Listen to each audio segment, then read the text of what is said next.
teman-teman yang belum mengembalikan kuesionernya, yang sudah mengisi bisa langsung dikembalikan. Yang belum bisa diisi dulu sampai selesai ya.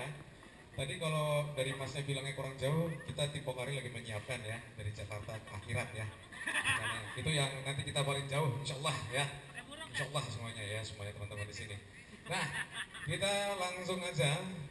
Ini nggak usah bertele-tele lagi, nggak usah delay lagi. Yang pastinya kalau tadi udah Mbak Gadi udah jelasin standar Pokari Karisma gimana, ya udah Pak, udah Pak. Iya. Dipakai kol-kolah sih gimana sih? Ya, Mbak Gadi sudah menjelaskan dan kita langsung aja gimana dan seperti apa penjelasan dari Bapak yang satu ini ya. Ini manajemen sport injury, sport massage ya, massage ya, bukan message ya, sama golf fisioterapi. Dan pastinya nggak usah berlama lagi, kita berikan tepuk tangan untuk Mas Ito The Fisio. Kita berikan tepuk tangan paling meriah. Silakan Mas.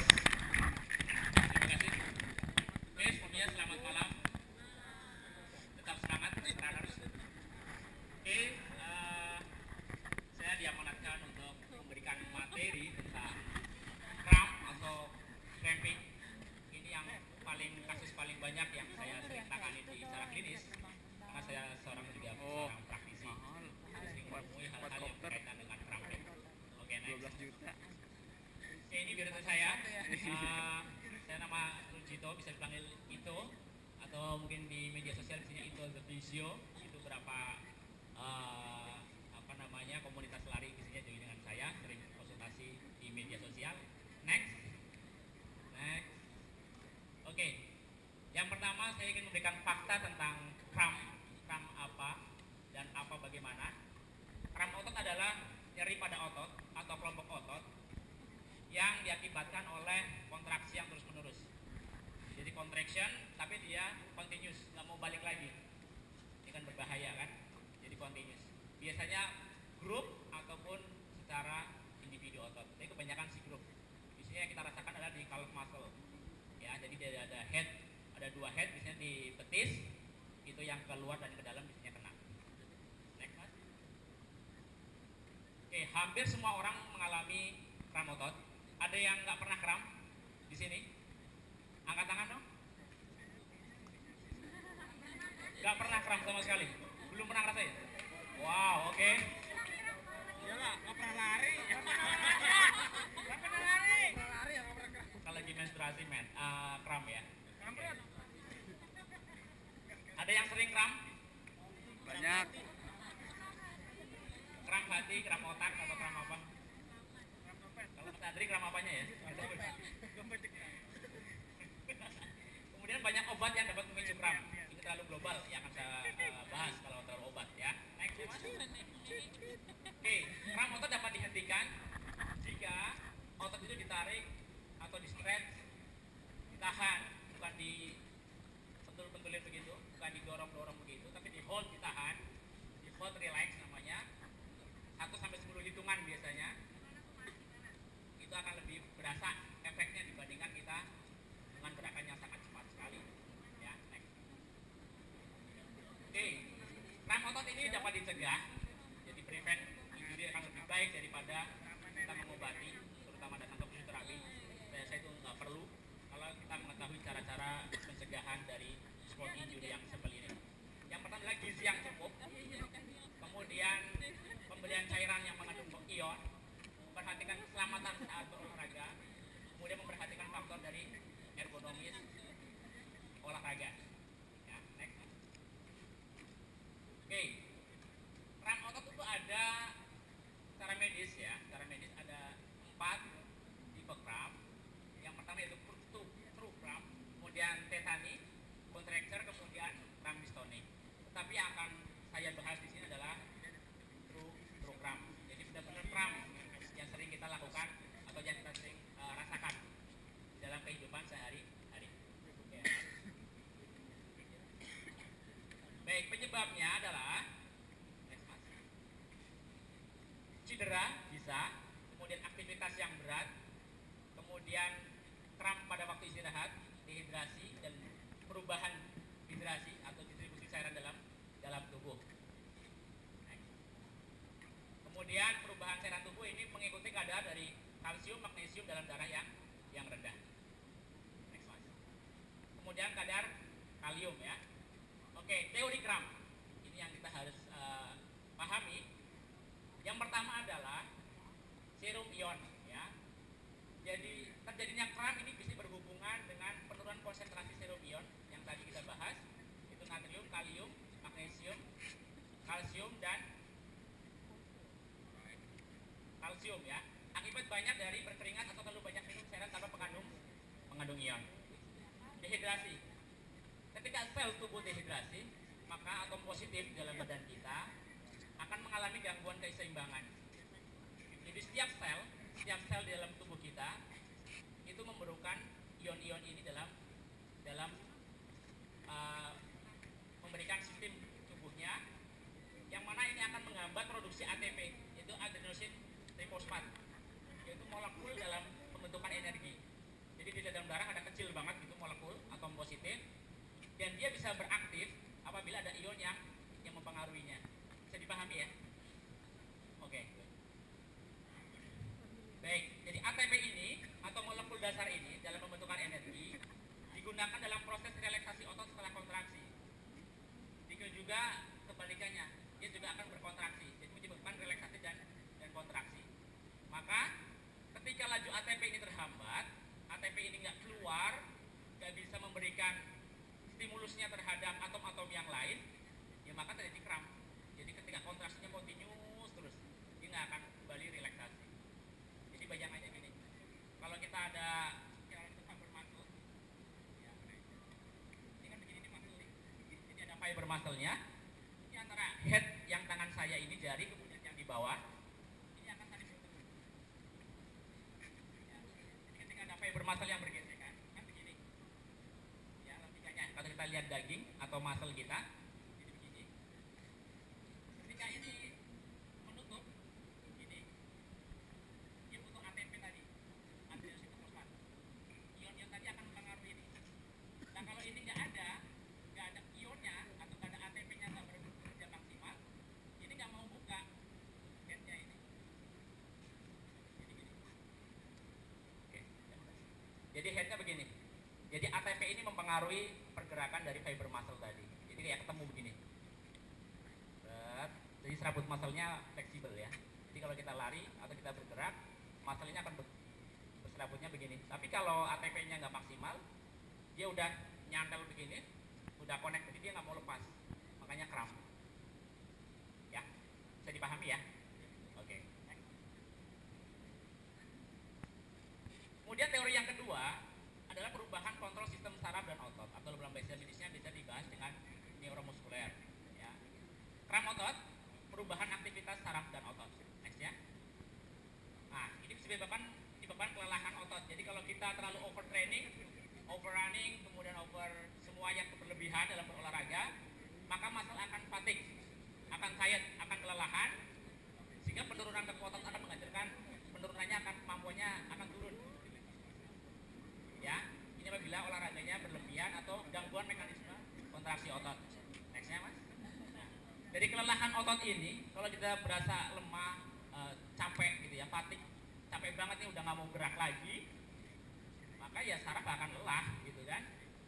Jadi sinyal-sinyal impul saraf di badan kita juga akan ngedrop, tidak akan maksimal. Demikian juga dengan metabolisme kita, itu juga akan lemah, sehingga kemampuan berkontraksinya juga akan berkurang. Ya, jadi kenapa kita fatigue, udah capek banget nih, muncul Cramp, berarti itu indikasi bahwa muscle kita sudah kelelahan sekali, sehingga dia fiber muscle-nya nggak bisa berjalan dengan sinkron. Bisa dipahami ya? Ada yang kurang paham di sini? Logikanya bisa dipahami ya? Oke, next. Nah ini biar lebih jelas. Peranan ion dalam kontraksi dan relaksasi otot, ada ion kalsium diperlukan dalam proses kontraksi dan relaksasi. Yang ini tadi saya bilang. Jadi ada koneksi antara ion ketika dia masuk ke dalam nukleus, ke dalam muscle, ion-ion butuh dia sebagai bumbunya, sebagai bumbu garamnya yang kecil-kecil itu, sehingga head dari fiber muscle ini akan buka dan menutup. ini nggak ada ya nggak akan terjadi muscle contraction dan muscle relaxation. Gitu. Jadi saat ion dilepaskan ke dalam sel, ya serabut filamen dalam serabut otot ini akan berkontraksi. Ya, kemudian ion kalsium dipompa masuk ke dalam penyimpanan, otot akan relaksasi. Ya, jadi ini kaitannya dengan ion, kemudian kenapa kok berkaitan dengan kontraksi dan relaksasi otot. Oke, Mas. Oke, kemudian efek dari ion natrium, ini kalium dan natrium, ini membantu menjaga tekanan darah normal dan fungsi normal dari otot dan saraf. Ini penting karena kita dalam sistem badan tidak cuma melihat hanya sekedar masalnya saja, tetapi juga dengan tekanan darah normal. Ini penting sekali, terutama untuk masal-masal yang serabut sarafnya yang serabut saraf non muskuler atau serabut saraf yang halus-halus untuk bekerja dalam jantung. Ini penting sekali sehingga tekanan darah kita tetap normal, tidak terjadi pingsan, tidak terjadi kolaps. Ini sangat penting. Ini berkaitan dengan jantung. Next.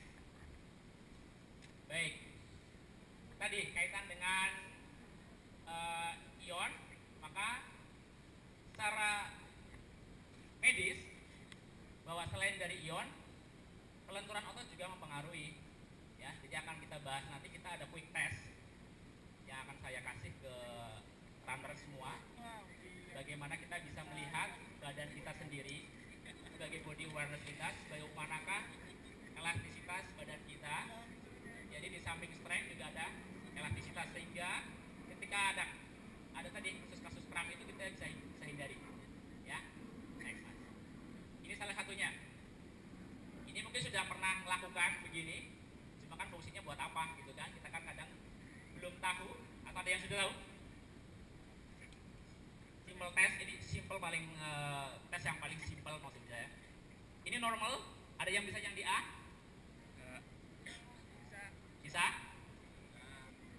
Ada yang di B? Nyentuh sampai ke jari? Bisa ya. Hamstring? Yang di C? Bisa ya. Yang di D?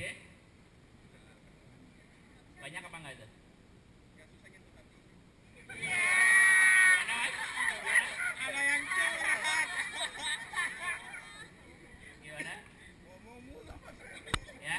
Jadi tes ini nanti berkaitan dengan muscle mana sih yang terlalu tight, terlalu shortening, yang terlalu memendek, yang terlalu tegang, mana? Yang A normal ya, kita bisa nyentuh jari kita, oke. Yang kedua yang B, ini otot gastrocnemius dan soleus atau istilah kita calf muscle atau betis. Ini. Kemudian yang C adalah hamstring. Ini group muscle ya, itu paha belakang. Kemudian yang D adalah lower back atau erector spine muscle atau di pinggang. Ya, mungkin kalau yang kantoran saya sering nemuin kasus-kasus lower back pain. ANP lah, nyeri pinggang lah, saya sering nemuin ya di Jakarta ini ya, banyak banget. Oke, nextnya Mas. Oke, ini yang lebih ekstrim lagi. Adakah sampai yang begini? Hamstring juga bermasalah, lower backnya juga bermasalah. Ada nggak sampai segini? Nggak ada lah ya, karena udah aktif lari semua ya. Apalagi yang H, saya rasa nggak mungkin. Ya, oke, next. Baik, ini ada lagi kunci kelenturan otot. Ini yang akan kita lakukan habis ini, quick test mengenai flexibility. Ya, nanti ada skor 1, 2, 3, dan 4. Nanti kita cek semuanya bareng-bareng satu-satu.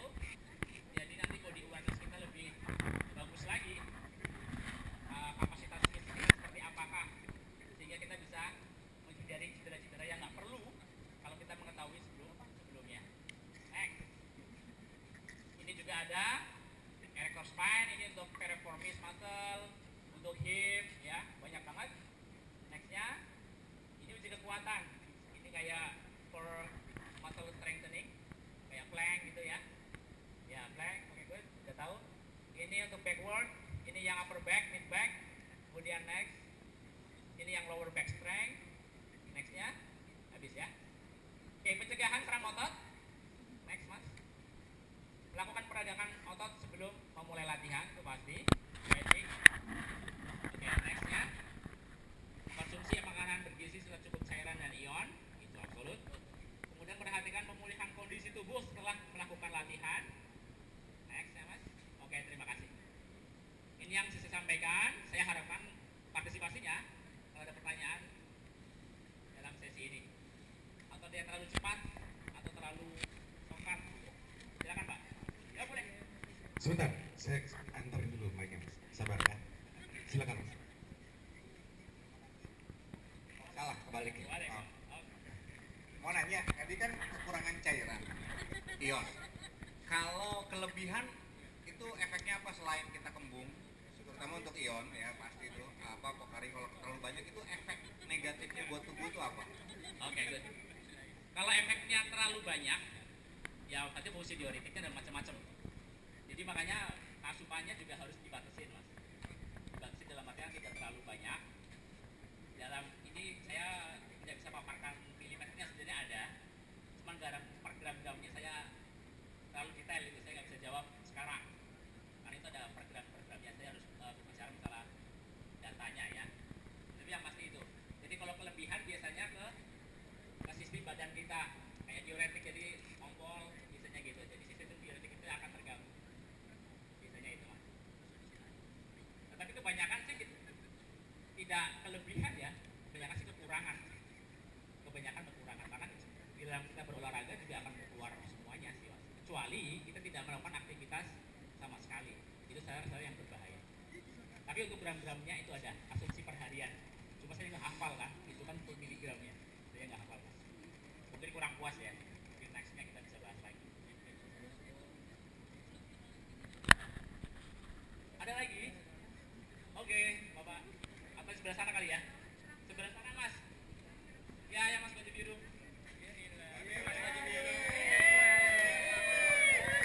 Ya. Mas baju biru. Baben. Yang baju putih deh. Boleh yang baju putih dulu, Ibu, Mbak. Kakak ya. Kakak. Tahan, ya. Yang mana tadi? Maaf ya. Cowok dulu apa cewek dulu? Cewek dulu, ladies first ya, banci baru. Oke. Sebentar ya, Mbak ya, saya anterin dulu. Assalamualaikum. Kamu Redo, kalau orang kan biasanya keramnya tuh di betis gitu ya. Nah aku tuh keramnya tuh suka di apa? Di string sama di pangkal paha. Gitu. Masalahnya apa tuh? Aku tuh padahal sering banget lari. Lagi gosok. Dia larinya di sini. Oke, tulang kering. Buat sin ya. Sekesin atau sin split. Dia paling sering atau posterior tibialis syndrome itu paling sakit dan paling common, ya kan?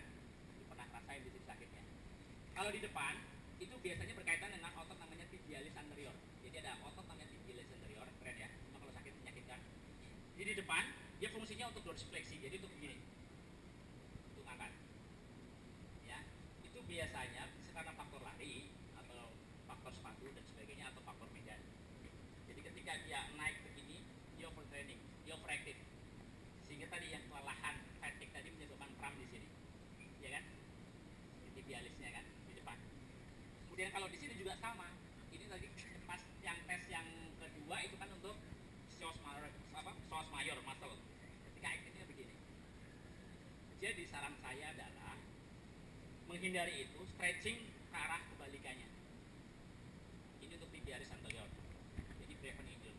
Kemudian kalau punya spikeball atau bola tenis yang kecil, itu roller di sini. Atau foam roller itu bisa di bola-bola juga. Kalau yang kuat oke. Roll di sini dengan posisi yang begini. Di lantai lah ya. Di roll. Ini mengurangi ketegangan dari otot tibialis anterior tadi. Before and after nggak ada masalah. Kemudian yang hip, karena sakitnya di sini, jadi ketika ini aktif dorsifleksi begini, maka dia harus stretchnya kebalikannya dong. Ya. Jadi ini bisa di antara sini. Ini dalam ada otot masalahnya psoas major, ini di dalam juga bisa. Ini kalau kita saya cek itu biasanya aktifnya begini. Dia akan aktif. Ini dibilang di dalam. Tapi bisa juga dari quadriceps muscle. Ini ada tendon. Jadi ini terlalu tegang sehingga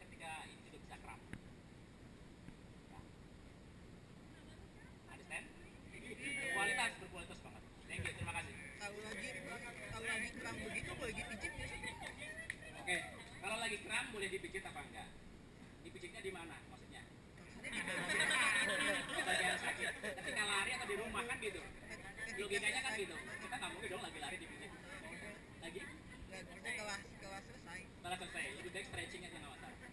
dipijit tuh nggak masalah. Dipijit nggak ada masalah. Kecuali gini.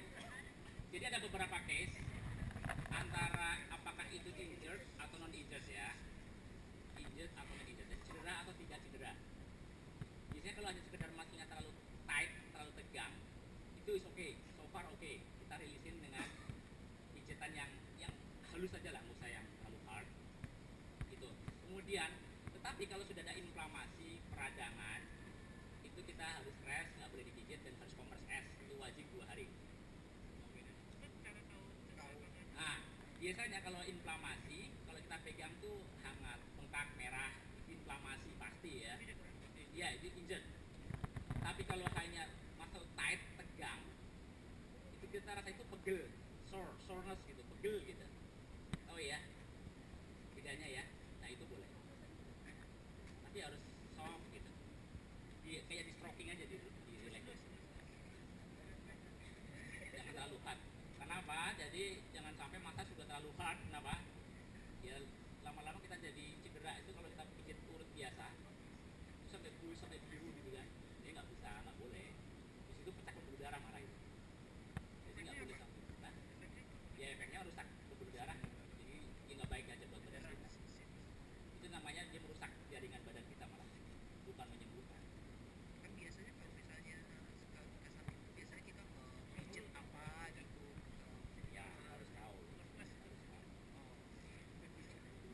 Dan itu pun setelah 2 hari.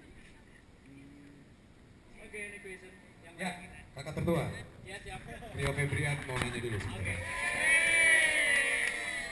Mau nyanyi apa mau nanya? Oke. Jangan. Iya mas, selamat malam. Nama. Oh ya. Ini mas mau nanya. Namanya siapa? Namanya Rahmat Mehmet. Orja. Ya, kita kan biasanya untuk pelari pemula nih, biasanya suka kram. Tapi biasa tuh kramnya itu di satu tempat yang sama biasanya. Itu tuh kenapa tuh mas? Itu kram di mana? Sebagai pelari baru, kita kadang suka bingung gitu. Bedanya stretching sama pemanasan itu sebenarnya apa sih? Yang dianjurkan itu stretching atau pemanasan atau stretching dan pemanasan? Gitu mas. Bagus banget nih. Itu yang spesifik di mana? Yang sakitnya biasanya. Di betis. Oke, good question. Jadi gini, dalam muscle itu namanya ada trigger point. Jadi senternya dari otot. Jadi setiap otot tuh ada. Dia ada gardunya. Yang kalau kita pegang di pundak ada rasa kayak benjolan kecil. Kalau kita lagi pegel itu agak keras, ya. Itu kan kayak kelereng gitu kan. Itu namanya trigger point. Jadi itu center of muscle.